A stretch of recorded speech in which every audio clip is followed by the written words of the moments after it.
Hi everyone, welcome along to DigiShift. So we're really lucky this month. We are joined by Oliver Burkeman. So lots of you know Oliver, I know lots of you don't know Oliver from Twitter, but also Oliver is a feature writer for The Guardian. He's also winner of the Foreign Press Association's Young Journalist of the Year and has been shortlisted for the Orwell Prize.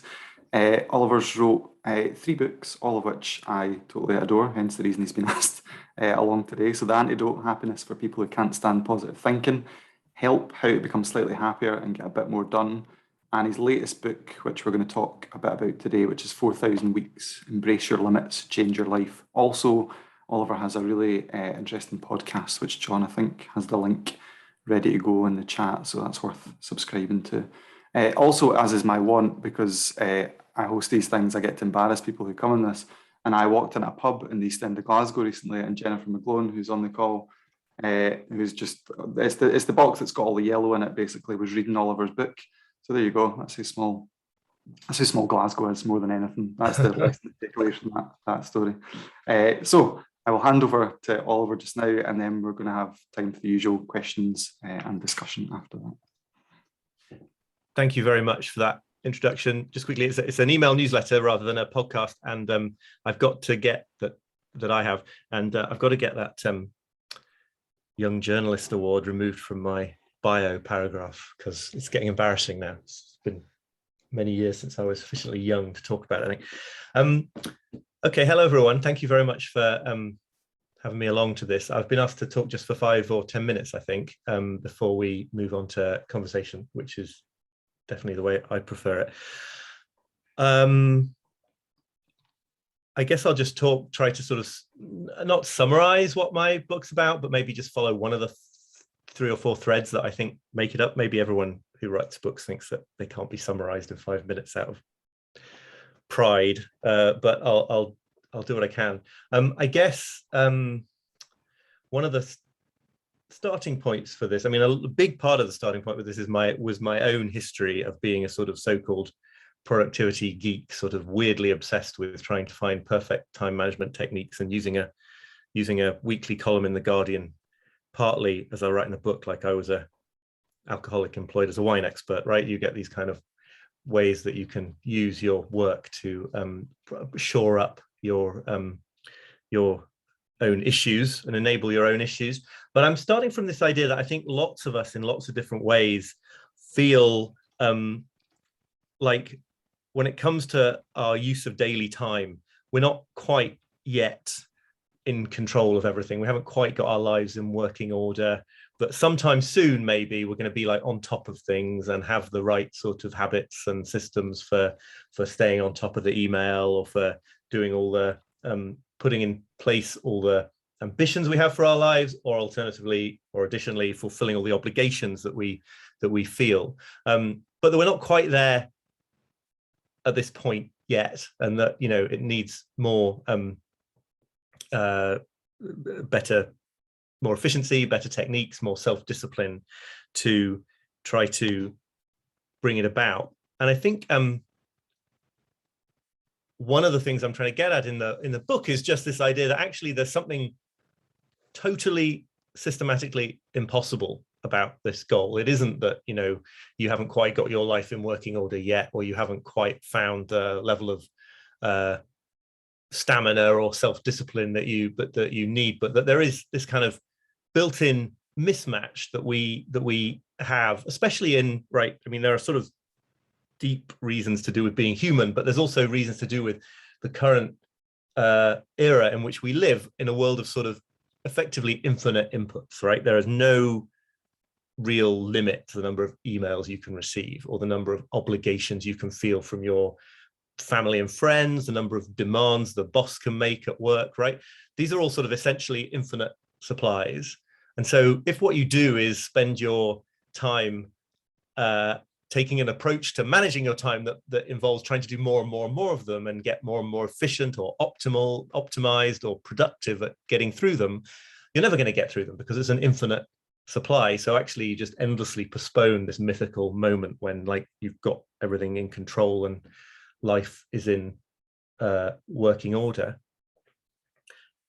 And I think that part of the deep thing that's going on here psychologically that I try to sort of explore in the book is this idea that there's a kind of emotional avoidance that is served by this kind of pursuit of getting more efficient, using time better, and all the rest of it, which is that in various different ways, we all, pretty much all, I think, are extremely averse to experiencing the fact that we are limited, that we have a very limited amount of time. 4,000 weeks in the title of the book refers to the average lifespan. If you live to be 80, you'll have had only a few more than 4,000 weeks. And also incredibly limited control over time, right? You have an incredibly limited ability to sort of dictate how time unfolds and what's going to happen to you and the people that you care about. And to be constantly pursuing this sense of control over time is actually a way of not having to face fully the fact that you don't have this control, because you get to sort of tell yourself that it's coming around the corner. And I guess what I'm doing in different chapters of the book is just sort of unpacking different examples and different domains in which embracing the limitations that we have and that we experience is actually not, it's uncomfortable, because it on some level involves confronting mortality, but it's actually kind of liberating, because it enables us to stop organizing our lives in the pursuit of something completely impossible that never arrives, and instead to just focus on making time for a few things that count, and sort of giving up this attempt to encompass all reality, meet every single demand, disappoint nobody, never drop a ball, never miss a deadline. So that's the sort of general scope of the book. It gets quite a lot sort of I guess philosophical or whatever towards the end, where I'm talking more about whether we really have time at all, what it even means to use time as opposed to just sort of existing in time. And I try to explain what I think Heidegger had to say about this, which was definitely the hardest part of the book to try to write.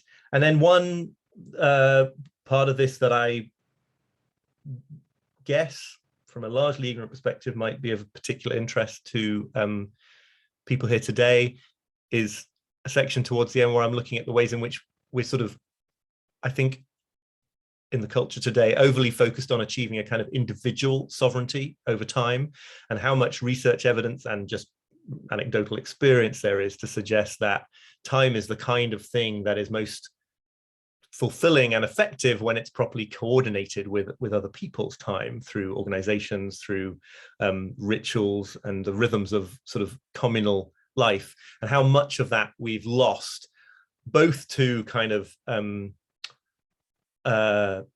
the sort of atomization and splintering and individualization that is sort of goes along with the sort of nature of where we are in terms of the economy and consumerism and capitalism, but also is this thing to do with what we want. Like I think a lot of us anyway think we want that kind of total sovereign control over our individual time, and so we don't realize until it maybe is too late that actually that's not really the best way to think about time. That time is a sort of a network good, a collective good that is kind of useless if you've got huge amounts of it, but those portions of time are completely out of sync with other people's. So again, that's just one example of a limitation, in that case, a limitation on our individual control over time that we should do better off to embrace than to constantly fight against.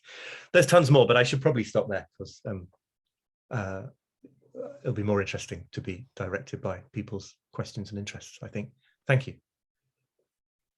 Thank you so much, Oliver. It's great to kind of get a sense of some of the ground you cover in the book.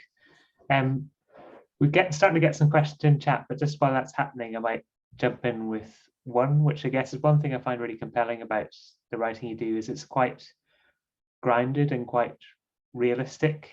A lot of books in the genre that you write in tend to offer those kind of easy solutions, or those kind of big promises about this is going to change your life, and you're always much more modest than that. And I think that's what makes it so interesting to engage with. And I wondered, is that something which is a product of experience, or is that a kind of approach you've always taken in your writing and your work? Oh, I mean, I think I always felt awkward right from the start writing in any kind of advice genre. So it was sort of there from the start. The column that I started writing, The Guardian, I initially thought would be mainly about mocking how terrible so much self-help is.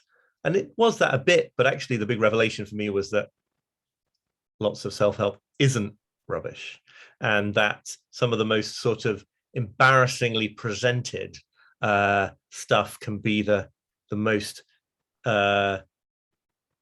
compelling and important, and that maybe there's sort of Britishness involved here, I think, as well, partly, right, sort of cliche kind of Britishness, but partly you know, when you're really embarrassed to confront some sort of issue or subject matter, there might be a sign that you sort of really need to, and that, you know, you might have to decide whether you're going to decline to like keep a gratitude journal because that's such an excruciatingly cringe-inducing thought, or keep a gratitude journal because actually all the evidence suggests it's really powerful and makes a big difference in your life. Which is it going to be, the embarrassment or the fulfillment? And I kept coming up against those kind of choices. But also, I just think the thing that I'm trying to do, especially in this book, it would, apart from the fact that I'd feel like a total fraud if I sort of implied that I'd reached a perfect level of, you know, that I'd got everything in place myself and had to live a perfect life and was just graciously allowing other people to learn from my example. Apart from the fact that I don't think I could carry that off authentically, I think it would sort of be in conflict with the thesis here, right? Which is that kind of goal of having your use of time perfectly streamlined in a way that you don't have to worry, that you never have to make tough choices, never have to let anybody down, always get to feel totally confident that you know what's coming next. That sort of idea is precisely what I'm sort of railing against. So maybe this is overly convenient for me to have chosen kind of flawedness as an imperfection as a topic, because then you don't have to be perfect at it. But that's where I've ended up. Yeah. And we're starting to get some fantastic comments in the chat now, so I'll start pulling a few of them in, if that's okay. The first one is a nice kind of short one, but maybe not an easy one. Ian asks, what's your most important tool to filter out what is important? Oh, this comes up quite a bit, and I always, it's such a simple and difficult question, and I end up giving answers that aren't simple at all. I think a lot of what I'm attempting to do in the book, based on my own experience of all this stuff, is to get rid of some illusions and mistakes and a sort of fog that gets in the way of doing the most important stuff, and then largely trusting that people do actually sort of know mostly what are their most important priorities, that this isn't something that they need me to tell them. I really wanted to be careful not to write a book that was like, here are the 6 things you should spend your time on, right? You know, helping other people, time in nature, nurturing your friendships, you know, because I think it's all true, but it's true in different proportions for different people, and like, you know, people know it already. So I think a lot of what I'm concerned to do here is like point to some ways in which we get distracted from the focus on the things that matter the most by these kind of futile attempts to do everything and become sort of perfectly efficient in a world that is destined to resist our attempts to do that. And that broadly, I think it's going to be obvious to most people, a little bit more obvious once they sort of go through a bit of that process, what's most important. That said, there are lots of specific things that, like this thing that gets attributed to Warren Buffett, although I don't think it's got anything to do with Warren Buffett in reality, where he advised somebody to make a list of the 25 most important goals for their life and rank them in order from 1 to 25, and then focus on the top 5 and avoid the bottom 20 like the plague, because those sort of middling priorities are are poison for us, in the sense that they're sort of very alluring ways to use your time, but not the ones that actually matter to you the most. And so they're the sort of chief distractions, are not necessarily things like just purely wasting your time watching TV shows you don't care about or scrolling mindlessly through social media, but things that feel important but that you're aware on some level are not the most important things, and you're going to have to choose only the most important things at least some of the time if you're going to ever get around to them at all. So yeah, slightly evasive answer, but I think it's mainly about getting rid of what isn't important. Thank you. And a spoiler alert for people that haven't got all the way through the book yet is there are 10 kind of considerations or strategies towards the end, which are quite useful. But what's interesting is they're all in the kind of light of the other kind of explorations or discussion debate. Susie has asked a really brilliant question, which I'd maybe like her to ask herself if she's willing. So I'm going to unmute you, Susie, if you want to just say what you said in chat, because it's a really interesting question. Don't feel... Yeah, I'm happy. Go for it, please do. do. I might read it though, because I'll not be maybe ask it so much. So I do a lot of work around gender inequality. I'm currently writing a book actually about how gender stereotypes impact us and how they're rooted in early years.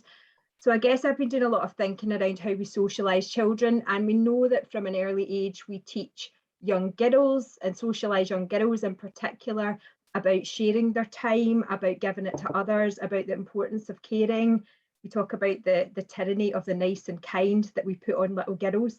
And this seems to then bear out in stats and kind of anecdotal evidence we hear from women about feeling that they never have time for themselves, or they are, especially mothers, I guess, they feel guilt when they do take time for themselves.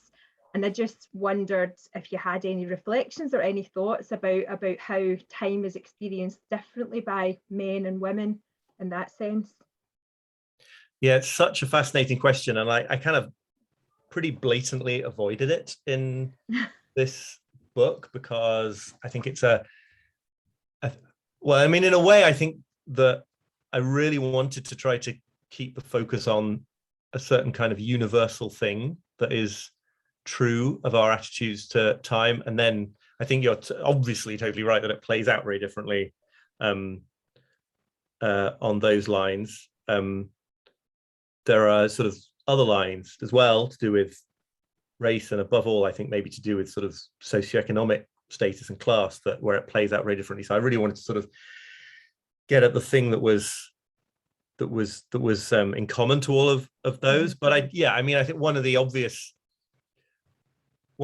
differences that you see if you just look at messaging in the media is that the impossible struggle that the so-called productivity bros, the young men who write all these books about stoicism and launch and being an entrepreneur, the impossible struggles that they tend to be engaged upon are sort of the impossible struggle to be sort of perfectly maximally productive and emotionally completely invulnerable, and then the impossible struggles that tend to be more likely to be felt by women are the impossible struggles to meet a range of external obligations that are just incommensurate, right? That are and also personal ones as well, but like to meet a range of demands that yes, if you met them all, would eliminate any sort of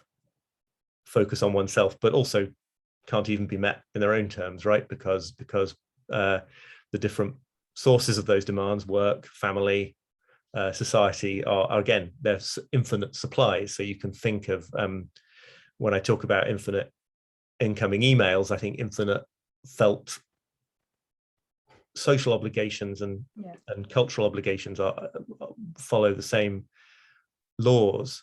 Some of the most interesting research, I do touch on this briefly in the book, some of the most interesting research about kind of where the quest for extreme productivity goes wrong and where efficiency isn't what it seems to, all the valuable thing it seems to be, is in the work that Ruth Schwartz-Cowan, the historian, did on the introduction of supposedly labor-saving household appliances, and how when these first came on stream in the early 20th century, and it became possible to sort of make your house completely spotless, or to do the washing so that everyone's clothes in your family were completely spotless all the time.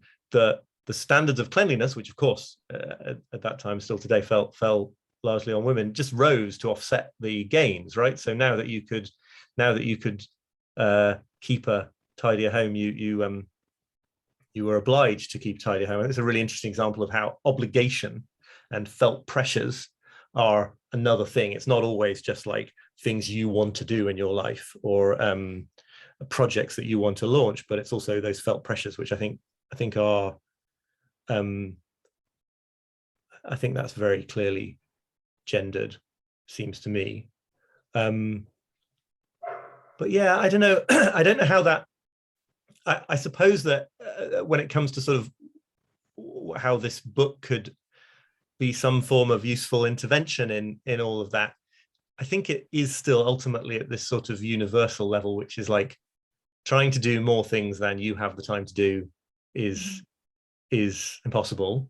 And seeing that is liberating, even if you're in a social, cultural context where you can't just walk away from them all, right? Because none of this is about saying, like, none of this is about assuming that you have you're in a position to ignore your emails, or to walk away from the fact that if you don't take the primary role in raising a family, no one else is going to do it, or something, right? These are all kind of aspects of the external environment that may remain fixed, but I think there is something ultimately empowering, in the worst case, just in a kind of existentialist way, right? At least you know where you stand, and then in the best case to provide possibilities for change, both personally and at a societal level. I don't know if that gets at your question. Yeah, I mean, I think we could spend a lot of time talking about it, but I think that is useful, and yeah, I'll go and reflect on that. Thanks. Thank you. If it's all right, I might jump to another question, unless Ross, you wanted to.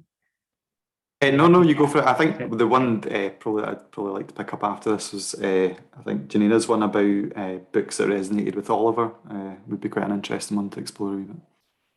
Okay, great. So Janina's asked if there's any particular books that have been very inspirational or resonated with you, Oliver, in terms of. Yeah, far too many. I'm trying to figure out what filter to apply to just come up with a few titles rather than bang on forever. Well, one that I always mention that made a big difference to me in a very personal way at the right time is a book by the Jungian psychotherapist James Hollis called Finding Meaning in the Second Half of Life, which I don't think has a good title because it implies firstly that it's not for people in their 20s and 30s or 40s. I think it maybe isn't for people in their 20s, but I think what he's talking about can be, and the sort of crises that he's talking about dealing with certainly kick in for some people in their 30s. Other people maybe not till their 70s or 80s. And also because I think it sort of implies that you failed to find meaning in the first half of your life, which is not what he's getting at all. It's actually a brilliant book, and all his work I would recommend. James Hollis I would recommend heartily to pretty much anyone, as a way of sort of understanding the terrain of what it is to ask about like life being meaningful, and how that differs from life being necessarily happy, and also how much it takes into account like the truth about where you actually find yourself in your life, in history, in you know, geographically, all the rest of it. That sort of really kind of disillusioned, in the best sense, way of thinking about what it is we're here doing as humans. And then the other book I'll mention, it sounds super morbid, but I really don't think it is a book called it's called Death, and the subtitle is The End of Self-Improvement. by a writer, spiritual teacher, I guess, called Joan Tollefson, Tollifson. And this was sort of blew my mind in a way, because it made me realize that I'd read so many kind of quasi-spiritual books, maybe vaguely Buddhist books about living in the moment and being present to reality, that had all in one subtle way or another been guilty of implying that if you do this, like you can somehow restrict your life to like the nice bits. You can sort of the sort of archetypal person who is being present in the moment is always like being present in the moment on a beach or in a forest or something kind of it's something kind of lovely. And Joan Tollefson, who is a long history as a teacher of meditation and a teacher of all these kinds of ideas, writes in kind of extraordinarily like unflinching detail about, first of all, the decline and death of her mother, and then her own experiences of illness and cancer, but in a way that is kind of like, it's no holds barred to a degree that makes you realize that many holds were barred in other things that you've read on this topic, and you sort of want to flinch away from it. And at certain points, and I think that sort of flinch reaction is really educational, because it makes you see how far we usually are from being present to what's happening, and how much we're actually subtly applying these filters of like, okay, I'll be present, but only if it's good stuff. And there's an effect of reading that book, I don't know, which is just, for me anyway, I think these things definitely are sort of personality based, but that was incredibly powerful in virtue of the fact that like she's not sparing you any sort of personal, intimate details about the process of aging and of being very ill in a way that doesn't feel voyeuristic. It feels like you're learning something you didn't realize about how rarely one is truly open to, you know, whatever's happening. So I think that's another really good book, and not nowhere near as grim and depressing as I just made it sound. Yeah, well, I think that gives us a lovely segue to a great question from Beth. So Beth, if you want to ask what you asked in chat, you're welcome to do that. Yeah, okay, so this feels slightly strange to admit this part, but so I've always found your approach is refreshing because it's grounded in realism rather than optimism. And I noted in the chat that a friend read a passage from the Antidote when I got married a few years ago, which might sound a bit of a strange thing to have, but it was great. It was one part about, you know, relationships and so on. It was really apt. So yeah, my question is about optimism, and that it seems to be valued in self-help and work life and in our political world above all else in the current age. So I was wondering if you think that the pandemic will have any impact on that, and any thoughts around that, really. Well, I am super flattered by that anecdote. That's totally brilliant. Thank you for passing on. I always think people need to talk to my wife about how well I live out the parts of my books that touch on relationships. I feel slightly self-conscious about that. That would be a good podcast, actually.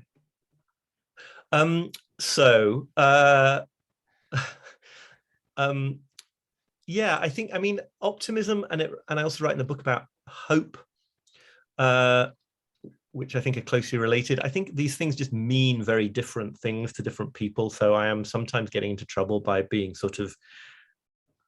making the case against hope, because what I mean by that is a sort of placing your faith in the future as a way of, as a sort of a security blanket, right? As a way of not having to grapple with where you are and what's possible now, but just sort of hoping, like the environmentalist Derek Jensen, whose work I really admire and who I mentioned in the book, you know, talks about how if you've got hope that one day the big polluters are going to stop polluting, or one day like the next generation, I think sometimes the way that you hear people talk and read them write about Extinction Rebellion and Greta Thunberg and all sorts of sort of things that are led by the youngest people and young adults, you get this sense that like you're sort of relying on them in a way that if you're older than that enables you to sort of not quite so much look at where you are and what you can do right here and right now. And then yes, totally in politics you see that sort of, perhaps especially now, you see sort of hoping for the best as a strategy, and the idea that if you're not optimistic about the future, you're somehow letting the side down, and that there's a sort of moral responsibility on us all to be optimistic, sort of against the odds. And in the like extremes of sort of bad self-help, this turns into, if you really, really strongly picture the way you want the world to be, then not through any influence on your behavior, but just through some sort of magic, that's the way the world will end up. So, I mean, the question about the pandemic, I mean, I guess there is a big dose of realism in different ways that comes from the pandemic. Some of them obviously much grimmer than others. One sort of, to not dwell completely on the sort of death and bereavement side of the pandemic, but just on the sort of more mundane impact. I do think that, and to bring it down to sort of time and limitation, I do think that like there has been a sort of, for many, many people, there's been a sort of highlighting and a throwing into relief of the trade-offs we make about time, right? If you're trying to work from home while looking after children who aren't in school because the schools were closed, as they were for a much longer period where I was then in the United States than in the UK, but that's an example of a place where you'll really feel and see that time is limited, and you're going to have to make some choices and disappoint some people and run some risks of not getting to things that would be important just because of your finitude. And then all the certain things we've had to stop doing and didn't realize how much we missed until we stopped doing them. I used to sing in a amateur choir, and I'm a kind of terrible singer, so I didn't think it was that important really, but actually it turned out to be like a really wonderful, once I couldn't do it because singing had become the most dangerous thing a human being could do in the pandemic. I was really struck at how much I missed it. And the reason that this connects to optimism for me is that I think it's a good antidote to that false optimism that says one day soon I'm going to get to this point where these trade-offs don't exist, where I don't have to make choices between whether I'm going to choir practice or answering more emails on a given evening. One day soon, I'm going to get to this sort of position of godlike power over my time and my life. It's really been sort of rammed home for a lot of us in a very clear way that that's not on the card. So I think that may be sort of salutary in the long term. I know it's kind of, I'm on thin ice sort of suggesting that it's like a good thing, because obviously it's in the context of such a bad thing. But that's a sort of unformed thought. I think I better stop there, or I'll start rambling even worse. Thanks, Oliver. That was really useful. I do think that it was one of the things actually I really took from the book is like there is no magic point in the future when everything calms down and you've got lots of time. It just doesn't exist, and that's both terrifying and a relief at the same time. Right, and it's kind of, I think it's kind of exciting in a way once you sort of see the implications, because it's not a reason to not do anything. It's a reason to start right now doing one or two of the things that are the most important to you, because you're giving up on the idea that next year is going to come the perfect time for them. So, I mean, something I'm always trying to push about all of these ideas is that I think they are motivating and empowering, not a recipe for sort of despair and yeah. Sometimes it's good to be terrified and thinking something different, I think. Yeah, or you sort of see how the terror is kind of unavoidable and inescapable, and therefore it is a bit less terrifying. But yeah. I mean, let's not. This is probably too too sort of cosmic for a Wednesday morning, but like, you know, some part of what is terrifying about any kind of limitation, right up to and including mortality,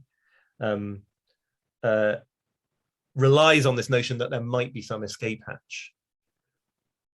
And once you see that there isn't on any level, from a sort of daily scheduling question right up to that biggest of big topics, there's actually some of the edges taken off that terror, I think. Yeah. That probably ties in quite nicely, actually. Alastair's question, which was about balancing what he terms longer-term meta-happiness versus short-term things. Alastair, do you want to jump in? You can ask that question better than I've managed to put it. Yeah, I will attempt to. So yeah, I think it's just related to some of the things you've mentioned earlier about, and something that I bump up against a lot is just how, if you have any thoughts on how you can kind of pull yourself out of the short-term things, the more satisfying short-term things, and focus on the things that you know give you that more meta level, longer-term satisfaction, and how you can kind of manage your willpower in a way to do that without knackering yourself, basically.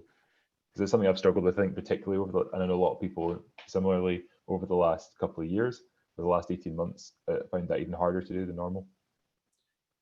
Yeah, me too. And I don't know, I feel like I want to maybe object to the dichotomy there, because, well, firstly, I sort of go off on a long rant in this book about how if you sort of over invest in the long-term goals, you end up sort of vacating the value from the present moment, right? If you're so completely focused on where you're headed that you're not able to experience any pleasure or meaning in where you are.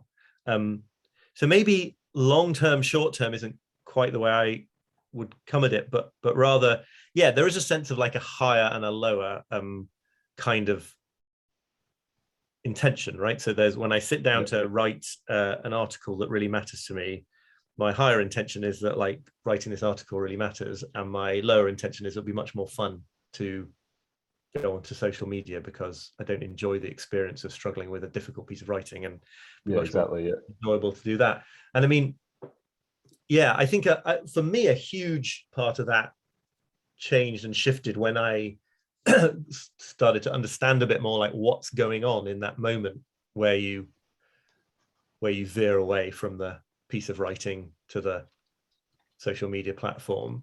I'm always using writing as example. I realize that won't be relevant to everybody here, although I'm sure it is relevant to some extent to pretty much everybody here.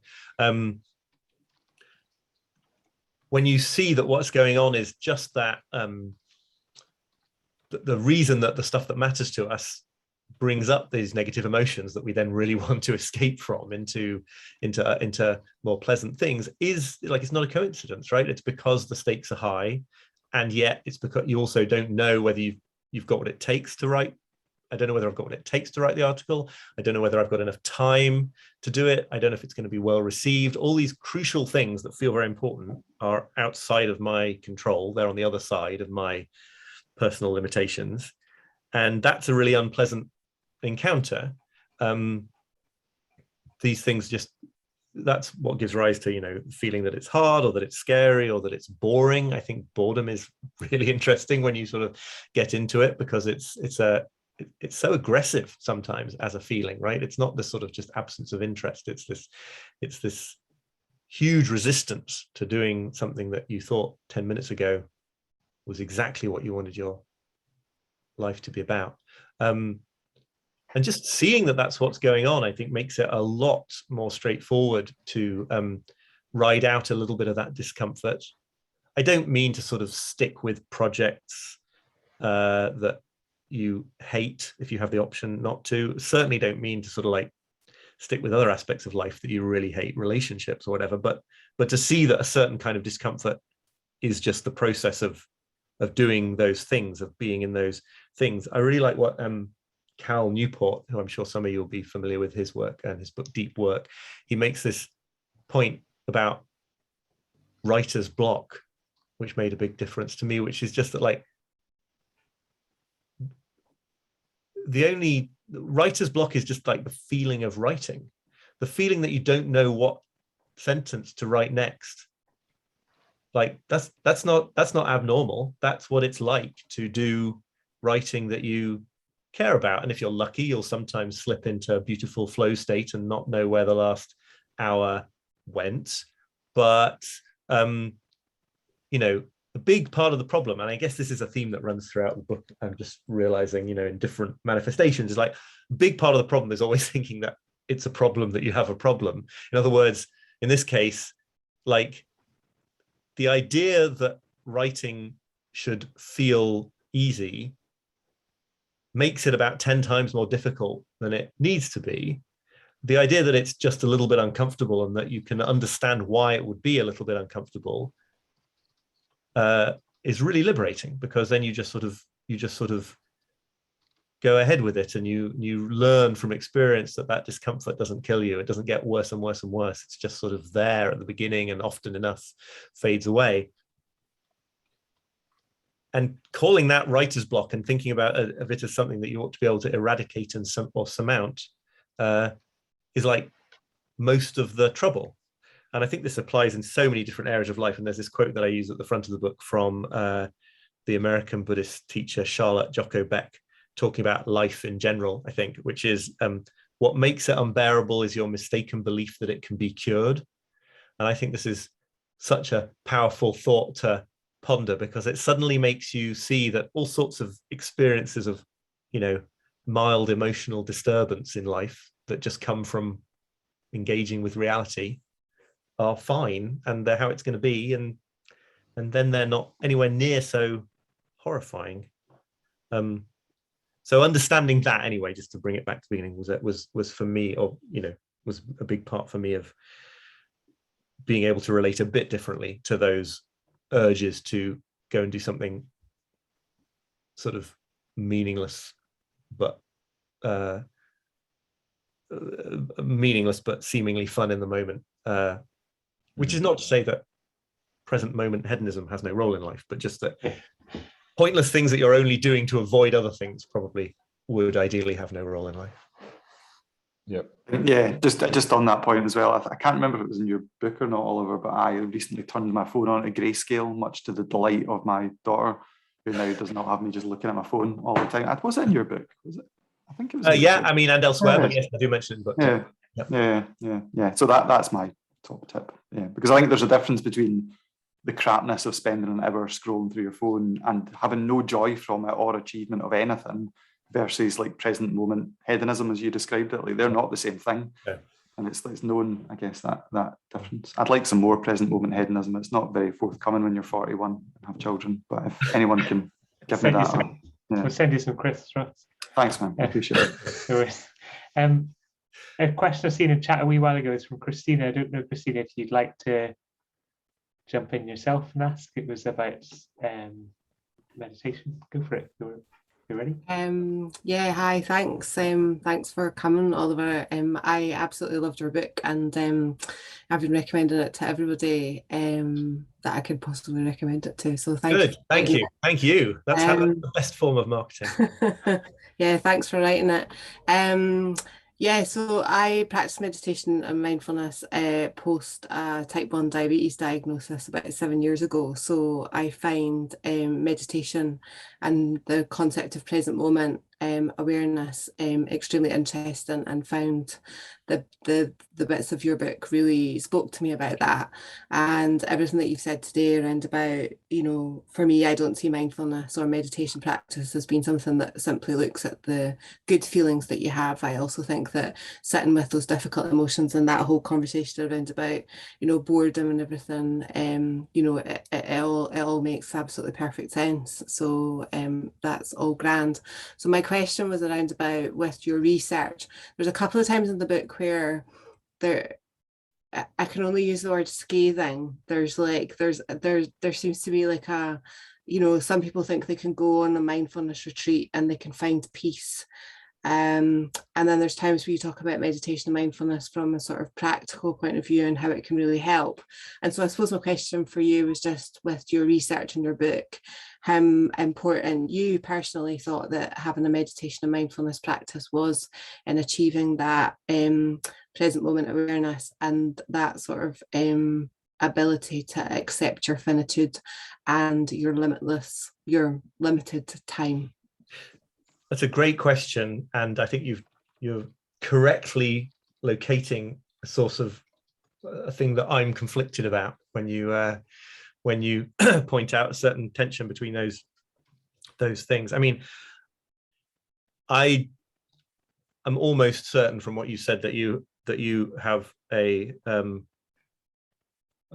more disciplined meditation practice than I do, and I hope I don't claim in the book that I am particularly sort of diligent at that anymore.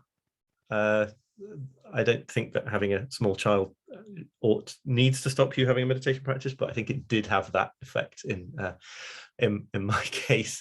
I suppose what I'm getting at in the the parts that you describe as scathing is right, that anything, pretty much, I think, no matter how useful it can be and how healthy it can be, anything can be co-opted into this sort of perfectionistic scheme where one day you're going to reach a state of, in the case of meditation, unbroken peace and perfect spiritual enlightenment. And I think some of the time I was more into meditation was actually, if I look back, it was correlated with the time when I was more in that kind of mindset. This has a name, you may well be aware of it, but just for others, this gets called spiritual bypassing in the meditation literature. This idea that there's a way of using that kind of promise to try to jump over all sorts of things that you probably ought to be addressing in your own issues and stuff. And I was always struck, actually, I did a few, this is not a unique experience, I did a few sort of group meditation settings where when it came time to sort of talk after the meditation practice about how it had gone and the challenges that people were facing, most of what you would hear was not really about that. It was stuff that you thought, with the best will in the world, maybe those people should be raising directly with a individual therapist, because it was about their stuff that was going on in their lives. Now, it's not easy for everyone in all those settings to have an individual therapist, absolutely, but they're sort of two different things, right? One of them is to do with training the attention, and one of them is and being present, and then one of them is to do with working on your issues from childhood and all the rest of it. And so I think you do get a lot of people using meditation sometimes to try to sort of leapfrog going into all that stuff. Nothing you said makes me think that's true of you, and I think there have been times in my own meditation when it hasn't been true of me either, but I think that explains the scathingness, and probably the fact that if I were to try to become much more disciplined at it myself, I think I'm sort of worried that I would get back onto that bandwagon of trying to hold myself to doing 2 hours of it every day and then become filled with self-reproach when I failed after the first day. But then again, at the end of the book, I do especially then talk a bit about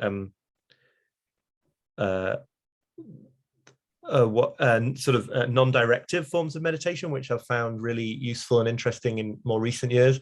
The one I talk about there is called do nothing meditation. But the idea of all of these approaches that are easily available instructions online is that you kind of you don't even focus on the breath. The instruction is to the extent possible to do nothing for 10 minutes, 20 minutes, and if you catch yourself doing something, including trying to focus on your breath, to sort of let go of that thing as well.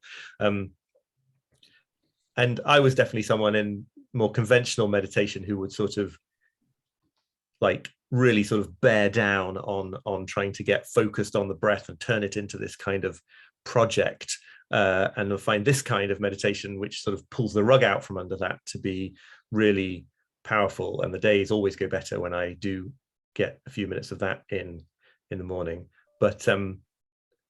but I almost don't want to say this to someone who's got a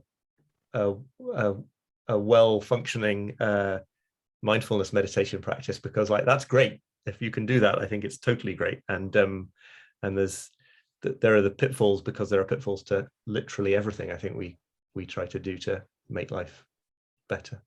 I hope that makes sense. No, really interesting, the concept of spiritual bypass. And I tried to finish the book last night before I came today, and I hadn't got to the end of the non-directive forms of meditation, so I shall look forward to that later. Right at the very, I think it's literally the last 3 paragraphs or something, so yeah.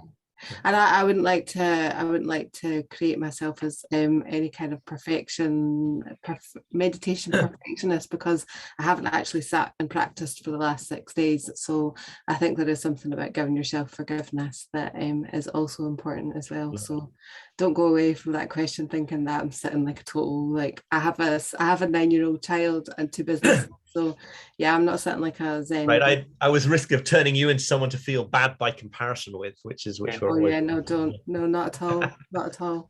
Thank you very much. Thank you. Great. We've had so many interesting questions in chat. It's really hard to work out where to go next. But one direction I wondered about, and I wondered if it might be a nice kind of area to start to wrap up on, is Chloe's asked a great question about kind of practical tools to manage overwhelm. And that made me think, one of the models that you use is kind of embracing finitude and limitations, and being just quite honest about how many things you can carry at once. And there's that great chat you had with Jim Benson on YouTube about work in progress, which is a great kind of dialogue about the Kanban system he uses. But the question I was thinking about is, suppose we embrace that discipline and become quite kind of comfortable with just being quite focused and not trying to do 11 things at once. How does that work in an organizational environment and in a team environment? Because a lot of us work in small organizations with lots of demands. And have you any experience of that kind of process of negotiation, of kind of going, well, actually, I'm now being really realistic about my priorities, so I'm going to do a much smaller list of things, but do them better? Yeah, it's a really, really good question. I'm not going to pretend that it's like the center of my expertise, but I think there are 2 things that are worth saying about it. I mean, the first is that, at least I think in an ideal situation, these sort of ideas would be understood, and even in, not only ideal situations, but in any sort of moderately enlightened organization, these ideas would be understood as serving everybody's purpose, right? So the idea, again, I'm slightly borrowing from Cal Newport here, but the idea that if you have a clear sense of what's on your plate, and you're asked to take on something else that makes it too full, the idea that you would then say to the person asking you to do that, okay, so what of these other things would you like me to put on the back burner for now, if we're going to focus on this one, to sort of throw those trade-offs into relief? That's a very good one. And obviously, if you're in the position of the manager instead of the person receiving the project, the same, being willing to consider this question, I think is really important. Again, and not even as an act of being of an organization being a sort of healthy, well-being focused place to work, but just even if your only concern is the sort of output of the organization. So I think all that stuff from Jim Benson, I'm not sure I've ever met anyone who's watched that one video on my YouTube, literally on my YouTube channel. No. These ideas about the Kanban system that he's adapted to personal usage, which are to do with limiting the number of tasks you're working on at any one point. They are team methods originally, and they sort of work, I think, ultimately work best in the team setting, so that it's incredibly clear which things are assigned to which people and which stage that they're at. And these are sort of multi-column whiteboards that sit on the wall of an organization, so that it's incredibly obvious to everyone what people are doing at a given point and where things are in the flow, so that you don't do what actually otherwise ends up happening, which is that as soon as something's off your plate, especially if you're in a managerial position, I think or a delegator position of any sort, it's very hard to pay attention to how much is in other people's buckets then, and very easy to assume that as soon as something's off your plate, it's gone into the sort of realm of infinite capacities where people will just have to find a way to do it. And those sort of Kanban approaches are one obvious way to sort of visualize the limits, so that there's a sort of consensus about what can and can't be done, and a way to identify where things are getting stuck, where there are bottlenecks that are very often due to the fact that, you know, everything has to go through one particular person for authorization or something, and their capacities are just being overloaded.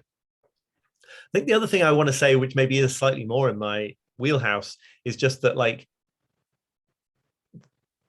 it's really helpful, I think, for everybody, and therefore for all the members of a team, for these ideas for a person to adopt these ideas and a bit more of this way of working and thinking about time on a personal level, right?